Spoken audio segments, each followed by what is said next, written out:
Selamat pagi kepada Bapak dan teman-teman. Perkenalkan, nama saya Supriyadi, NIM 17040391. Saya dari kelas Manajemen Keuangan kelas B.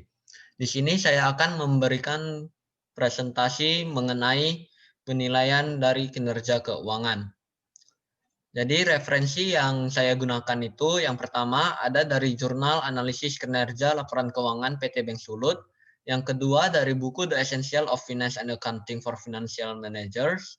Yang ketiga itu Jurnal Analisis Rasio Keuangan PT Telekomunikasi Indonesia. Yang keempat itu Jurnal Pengukuran Kinerja Keuangan Perusahaan menggunakan metode rasio keuangan dan metode EVA.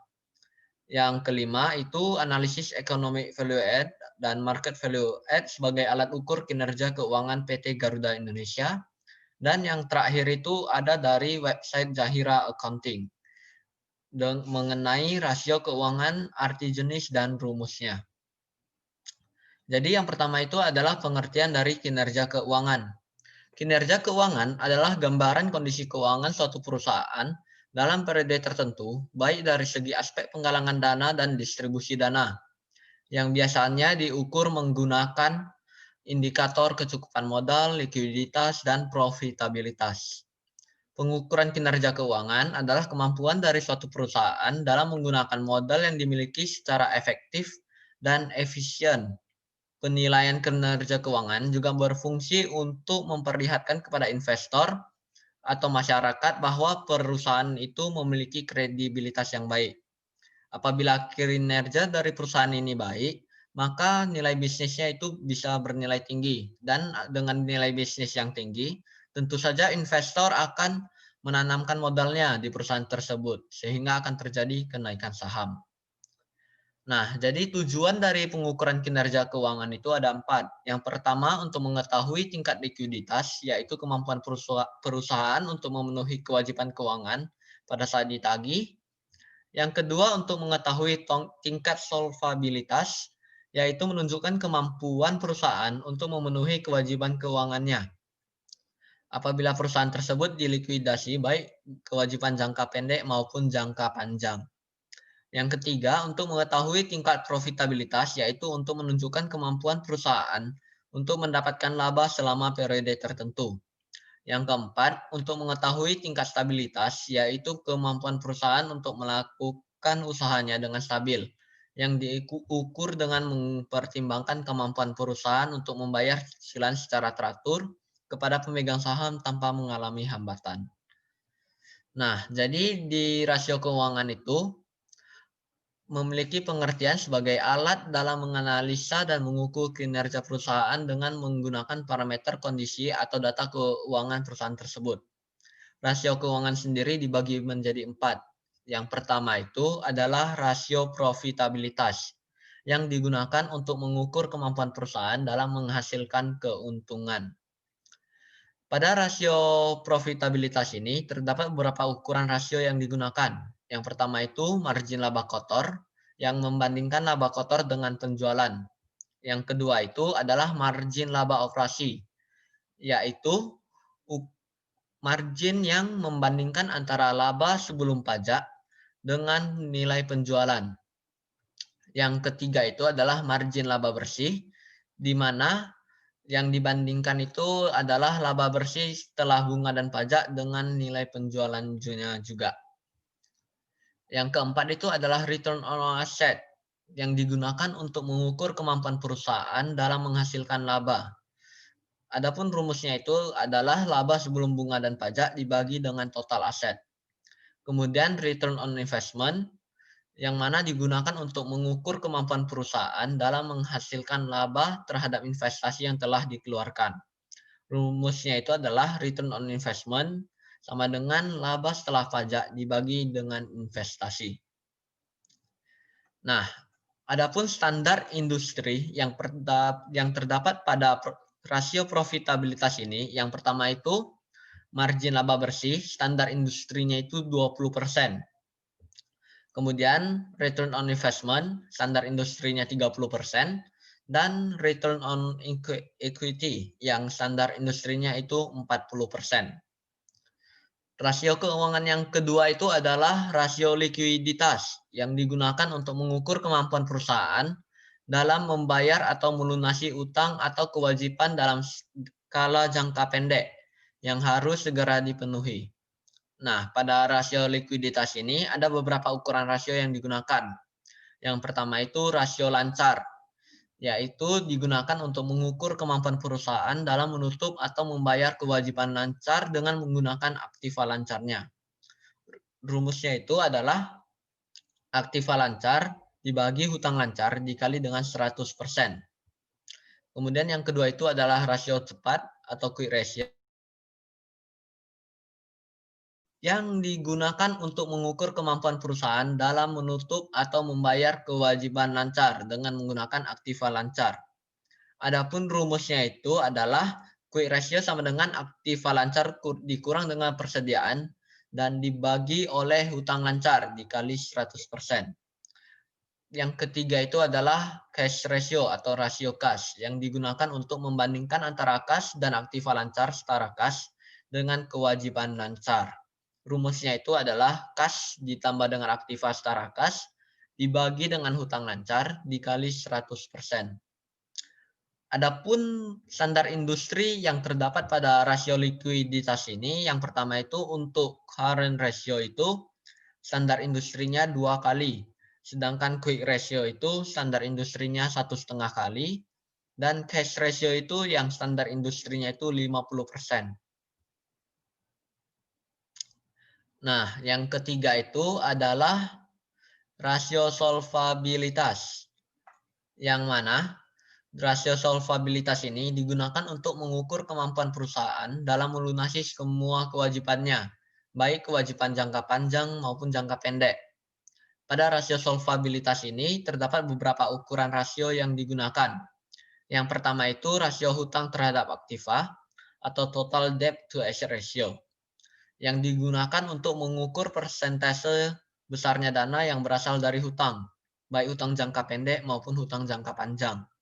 Rumusnya itu adalah total hutang dibagi total aktiva dikali 100%. Kemudian yang kedua itu adalah rasio hutang terhadap ekuitas yang digunakan untuk mengukur hutang yang dimiliki dengan modal sendiri. Rumusnya itu total hutang dibagi modal dikali 100%. Adapun standar industrinya itu untuk total debt to asset ratio itu 35%. Sedangkan untuk total debt to equity ratio, standar industrinya itu 90%. Nah, terakhir itu adalah rasio aktivitas yang digunakan untuk mengukur keefektifan atau efisiensi perusahaan dalam menggunakan aktiva yang dimilikinya. Adapun rasio aktivitas ini dalam pengukurannya itu ada rasio perputaran piutang yang digunakan untuk mengukur efektivitas pengelolaan piutang. Yang mana rumusnya itu adalah penjualan kredit dibagi dengan rata-rata piutang. Kemudian ada rasio perputaran persediaan. Yang mana rumusnya itu harga pokok penjualan dibagi dengan persediaan. Kemudian yang ketiga itu rasio perputaran aktiva tetap. Yang rumusnya itu penjualan dibagi dengan aktiva tetap. Kemudian yang keempat adalah rasio perputaran total aktiva. Yang mana rumusnya itu adalah penjualan dibagi dengan total aktiva. Adapun standar industri yang terdapat pada rasio aktivitas ini, yang pertama itu untuk perputaran piutang, itu standar industrinya 15 kali. Untuk perputaran modal kerja, itu standar industrinya 6 kali, dan perputaran aset tetap yang standar industrinya 5 kali. Ada juga perputaran total aset yang standar industrinya itu 2 kali. Nah, berikut saya presentasikan juga mengenai studi kasus tentang rasio keuangan. Jadi di studi kasus ini dia membahas mengenai PT Telkomsel. Jadi PT Telekomunikasi Indonesia juga menjadi pemegang saham mayoritas di 13 perusahaan, termasuk PT Telkomsel ini. PT Telekomunikasi Indonesia memiliki peran ganda, yaitu sebagai bisnis yang harus menghasilkan laba dan di lain pihak sebagai penunjang pembangunan yang menuntut PT Telkom untuk memilih kinerja yang lebih baik untuk kepentingan pelanggannya. Dalam upaya menilai kinerja keuangan, melalui perhitungan rasio dapat dilihat kemungkinan perusahaan pada periode berikutnya untuk memberikan keuntungan yang signifikan bagi investor dalam maupun luar negeri. Selain itu, perusahaan memungkinkan untuk memprediksi pengeluaran di periode berikutnya demi mendapatkan laba yang ditargetkan. Nah, metode yang dilakukan dalam pengumpulan data pada penelitian studi kasus ini adalah dengan dokumentasi yang dapat diperoleh dari internet maupun laporan keuangan di Bursa Efek Indonesia. Kemudian ada juga data sekunder seperti buku-buku referensi, hasil penelitian terdahulu, maupun literatur lainnya. Nah, jadi di studi kasus ini akan dilakukan analisis terhadap kinerja laporan keuangan dari PT Telkom, yang mana di penilaian kinerja keuangannya itu kita lihat mengenai rasio keuangannya yang terdiri dari rasio likuiditas, rasio solvabilitas, rasio aktivitas, dan rasio profitabilitas dari tahun 2012 sampai dengan tahun 2016. Nah, di tabel bisa kita lihat dari yang pertama itu rasio likuiditasnya dulu, yang mana pada quick ratio tahun 2012 itu sebesar 1,14 kali, yang 2013 1,15 kali, 2014 1,05 kali, 2015 1,34 kali, dan 2016 itu 1,18 kali.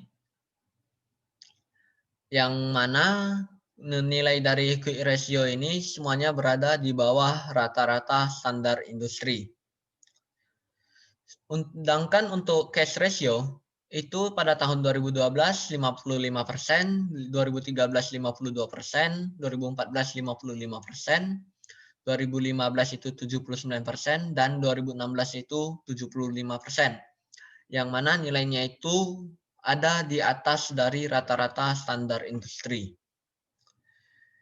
Untuk rasio solvabilitas pada total debt to equity ratio-nya bisa kita lihat pada tahun 2012 66%, 2013 itu 65%, 2014 itu juga 65%, 2015 78%, dan 2016 itu 70%. Yang mana semua rasio dari total debt to equity ini berada di bawah dari rata-rata standar industri. Kemudian di rasio aktivitas, yang pertama itu adalah working capital turnover, yang mana pada tahun 2012 itu sebesar 20 kali, yang 2013 17,8 kali, 2014 45,4 kali, 2015 8,2 kali, dan 2016 itu 14,6 kali. Bisa dilihat nilai dari working capital turnover ini semuanya berada di atas rata-rata standar industri. Untuk total asset turnover pada tahun 2012 itu 0,69 kali, 2013 0,65 kali, 2014 0,63 kali, 2015 0,62 kali, 2016 0,65 kali. Yang mana ini semua berada di bawah rata-rata standar industri.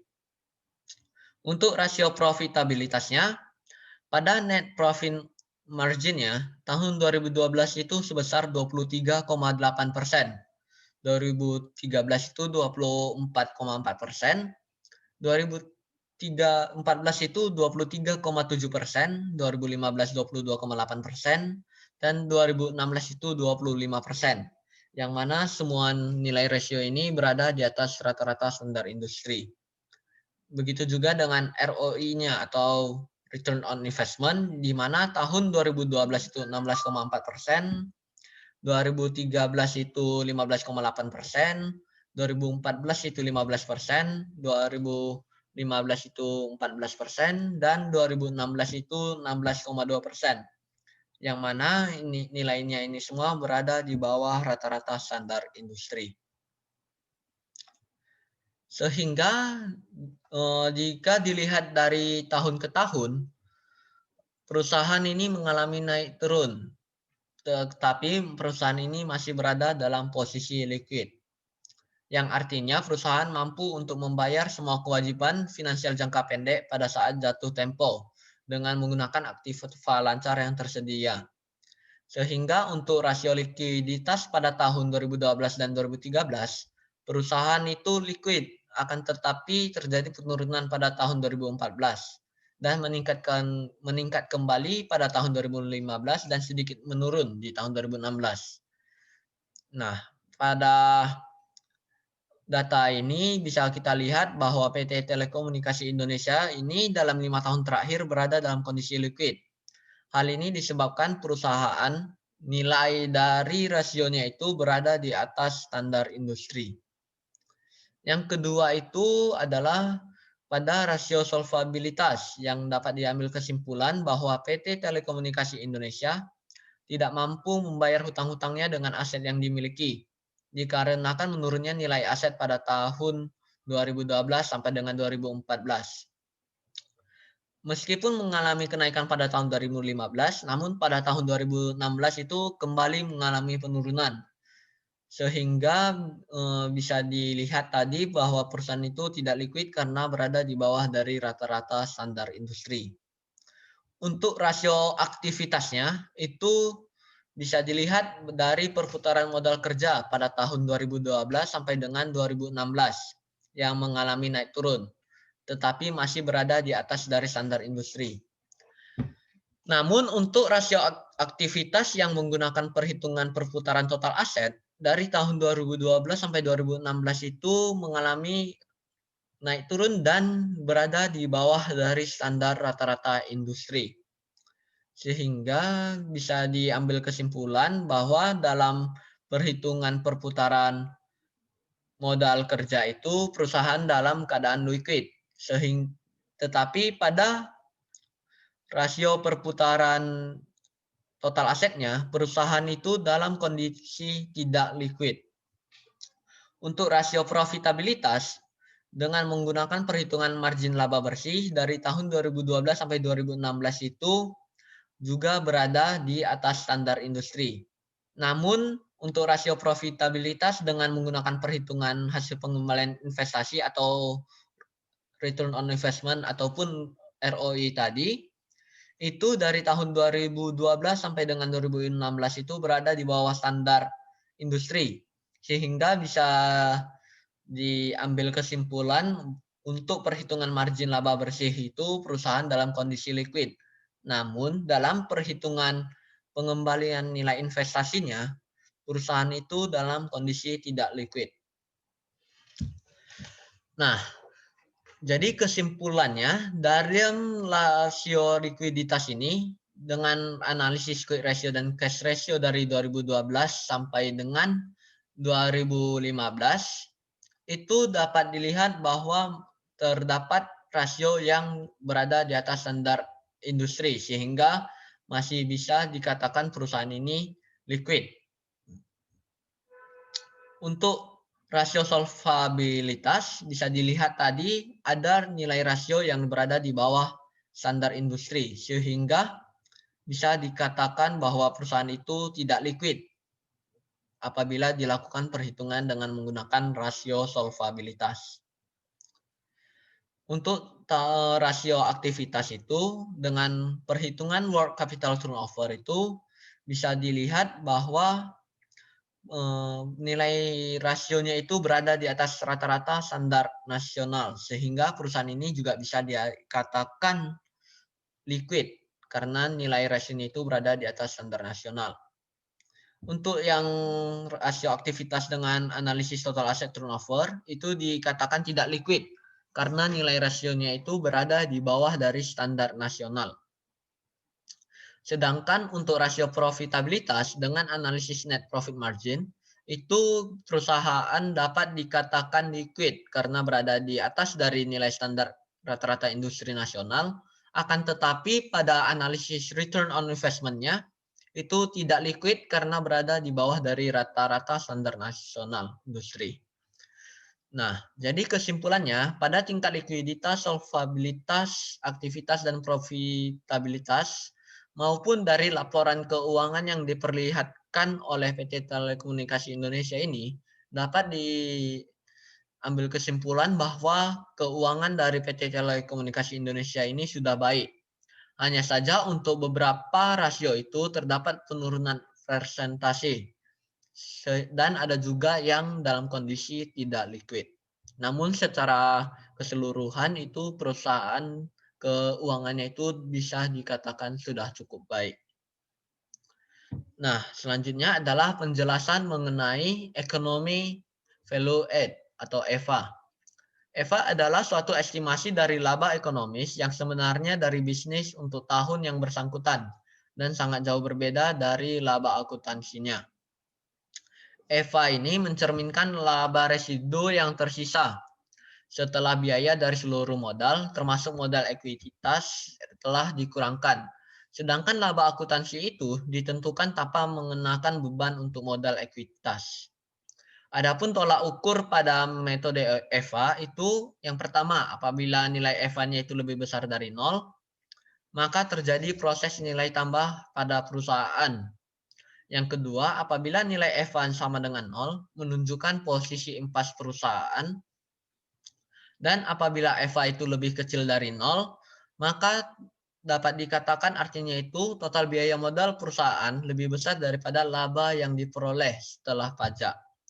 Ataupun kinerja perusahaan itu bisa dikatakan tidak baik. Nah, langkah-langkah dalam melakukan perhitungan EVA itu, yang pertama itu menghitung laba bersih setelah pajak, yang kedua itu menghitung modal yang diinvestasikan, yang ketiga itu menentukan biaya modal, dan yang keempat itu akhirnya adalah menghitung EVA. Sedangkan secara sederhana, EVA itu bisa dilakukan dengan langkah-langkah sebagai berikut, yang mana yang pertama itu penjualan bersih dikurangi biaya operasi, sehingga menghasilkan laba operasi ataupun laba sebelum dibunga dan pajak. Kemudian laba operasi ini dikurangkan dengan nilai pajak, sehingga didapatkan nilai dari laba operasi bersih setelah pajak. Laba operasi bersih setelah pajak ini dikurangkan dengan modal yang sudah diinvestasikan, barulah diperoleh nilai EVA-nya. Rumus EVA seperti yang bisa dilihat dari perhitungan sederhana tadi, itu EVA adalah NOPAT ataupun laba operasi bersih setelah pajak dikurang dengan biaya modal rata-rata tertimbang dikali dengan total cost ataupun total modal yang telah diinvestasikan. Untuk NOPAT itu sendiri itu bisa diperoleh dari laba sebelum bunga dan pajak dikali dengan 1 dikurang dengan beban pajak atau beban pajak per laba bersih sebelum pajak dikali 100%. Untuk WACC itu bisa diperoleh dari utang total per utang total ataupun utang dan ekuitas total dikali 100%. Itu untuk yang D-nya. Selebihnya bisa dilihat pada slide. Kemudian untuk market value add itu bisa kita lihat pengertiannya bahwa perbedaan antara nilai pasar ekuitas perusahaan pada periode tertentu dengan nilai ekuitas yang dipasok para investor itulah yang memiliki perbedaan, itulah yang menjadi arti dari market value add ini. Untuk indikator dari market value add ini bisa dilihat apabila market value add-nya itu lebih besar dari 0 ataupun nilainya itu positif, menunjukkan bahwa perusahaan mampu meningkatkan nilai modal yang telah diinvestasikan. Sedangkan apabila nilai dari NVA-nya ini negatif, menunjukkan bahwa perusahaan tidak berhasil meningkatkan nilai modal yang telah diinvestasikan oleh penyandang dana. Untuk rumus NVA ini bisa dilihat bahwa NVA itu sama dengan market value of share dikurang dengan book value of shareholders equity. Nah, berikut merupakan studi kasus yang digunakan mengenai penilaian kinerja keuangan dengan menggunakan EVA dan MVFA yang diperoleh dari perusahaan PT Garuda Indonesia. PT Garuda Indonesia merupakan salah satu badan usaha milik negara ataupun BUMN yang telah go public pada Bursa Efek Indonesia. Sebagai perusahaan yang sudah go public, PT Garuda Indonesia harus menciptakan kinerja keuangan yang baik untuk menarik minat pemodal ataupun investor. Pendekatan yang dilakukan dalam penelitian pada studi kasus ini adalah dengan menggunakan metode pengukuran kinerja keuangan dengan metode EVA dan MFA. Tujuan penelitiannya ini untuk mengetahui nilai dari EVA dan NVA-nya ini. Nah, jadi penyelesaian dari studi kasusnya itu yang pertama adalah menghitung laba bersih setelah pajak atau Net Operating Profit After Tax ataupun bisa disingkat menjadi NOPAT. Nah, nilai NOPAT pada PT Garuda bisa dilihat pada tabel bahwa pada periode 2017 sampai dengan 2019 itu secara berturut-turut adalah 138.123.596 US dollar, kemudian 114.149.945 US dollar untuk tahun 2018 dan untuk tahun 2019 itu sebesar 51.385.065 US dollar. Sehingga secara garis besar nilai NOPAT dari tahun ke tahun itu mengalami peningkatan meskipun bernilai negatif pada tahun 2017 dan 2018.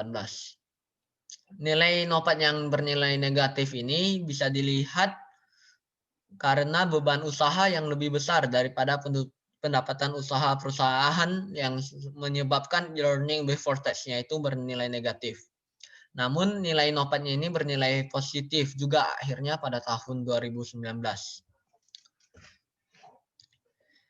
Berbeda dengan 2 tahun sebelumnya, pada tahun 2019 itu PT Garuda itu mampu menciptakan laba sehingga nilai NOPAT-nya itu bertumbuh secara positif dengan pertumbuhan pendapatan yang tumbuh sebesar 5,59% menjadi 4,57 miliar US dollar pada tahun 2019.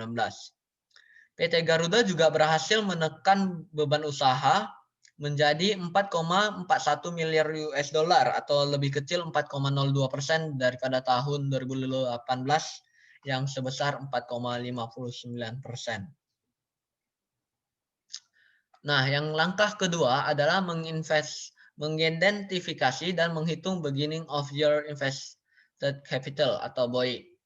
BOIC adalah modal yang diinvestasikan oleh pemegang saham pada awal tahun. Nilai BOIC PT Garuda Indonesia dengan pendekatan finansial pada periode 2017 sampai 2019 itu adalah pada tahun 2017 itu sebesar 2.975.671.840 US dollar. Untuk tahun 2018 itu sebesar 2.777.650.794 US dollar. Dan untuk tahun 2019 itu sebesar 2.266.186.086 rupiah. Yang mana nilai BOIC ini mengalami penurunan dari tahun ke tahun. Hal ini disebabkan karena terjadinya penurunan book of value of common equity yang sebesar 40% dan penurunan utang sebesar 19% dalam 3 tahun terakhir. Penurunan utang ini didominasi oleh penurunan utang jangka panjang atau long term debt yang sebesar 70% dalam 3 tahun terakhir. Modal dari PT Garuda Indonesia itu lebih didominasi oleh utang, baik utang jangka panjang maupun utang jangka pendek daripada modal perusahaannya itu sendiri. Nah, yang ketiga itu adalah menentukan biaya utang ataupun cost of debt dan biaya ekuitas ataupun cost of equity.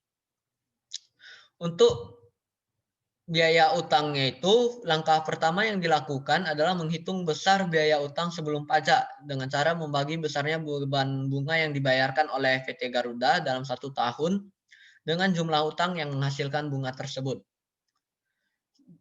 Sehingga dapat diperoleh Untuk nilai dari biaya utang PT Garuda Indonesia itu dari tahun 2017 sampai 2019 itu selalu mengalami peningkatan, yaitu sebesar 4% pada 2017, 6% pada 2018, dan 7% pada tahun 2019. Untuk biaya ekuitas sendiri itu merupakan tingkat return yang diharapkan oleh investor sebagai kompensasi atas risiko yang tidak dapat didiversifikasi yang diukur dengan beta. Nah, pada biaya ekuitas ini milik perusahaan PT Garuda Indonesia itu diperoleh dengan metode CAPM ataupun Capital Asset Pricing Model itu dari 2017 sampai 2019 itu nilai cost of equity-nya pada tahun 2017 itu sebesar 15,02%, 2018 14,98%, dan 2019 itu 14,86%. Sehingga bisa dilihat dari tahun ke tahun itu selalu mengalami penurunan biaya ekuitasnya dalam 3 tahun terakhir. Kemudian langkah keempat itu adalah menghitung weighted average cost of capital, yang mana bisa dilihat pada tabel itu nilai dari WACC PT Garuda Indonesia ini dari tahun 2017 itu sebesar 7,83%, yang 2018 itu 9,28%, dan yang 2019 itu 9,91%. Bisa dilihat bahwa nilai dari weighted average cost of capital-nya ini selalu mengalami kenaikan dalam 3 tahun terakhir. Nah, langkah terakhir adalah akhirnya sampai dengan perhitungan economic value, yang mana bisa dilihat dari tabel bahwa nilai economic value add-nya itu untuk tahun 2017 sebesar negatif 371.189.866 dan 2018 itu 371.924.388 dan 2019 itu sebesar negatif 173.230.191. Nah, dari hasil nilai EVA ini bisa dilihat bahwa nilai EVA yang negatif itu terjadi karena laba bersih setelah pajaknya atau NOPAT-nya itu yang bernilai negatif pada tahun 2017 dan 2018. Sehingga secara otomatis itu tidak mampu menutupi biaya seluruh modal perusahaan dalam 1 tahun. Bisa dilihat juga untuk tahun 2018 juga begitu.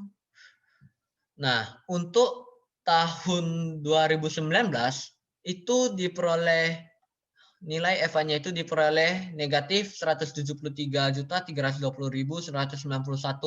Padahal NOPAT-nya itu sudah didapatkan hasilnya positif 51.385.065 rupiah US dollar. Namun nilai NOPAT yang positif ini tidak mampu mengangkat nilai EVA-nya menjadi positif karena terjadi juga penurunan nilai BOI yang sebesar 24%. Sehingga bisa disimpulkan bahwa perusahaan tidak mampu menutup seluruh biaya modal perusahaannya dalam 1 tahun. Nah, dari perhitungan EVA ini, mulai dari 2017 sampai 2019, bisa dikatakan bahwa perusahaan tidak mampu ataupun tidak berhasil dalam menciptakan nilai tambah bagi pemodal. Hal ini disebabkan karena laporan dari kinerja keuangannya yang tidak stabil dan dikhawatirkan dapat mempengaruhi kelangsungan ke usaha perusahaan tersebut.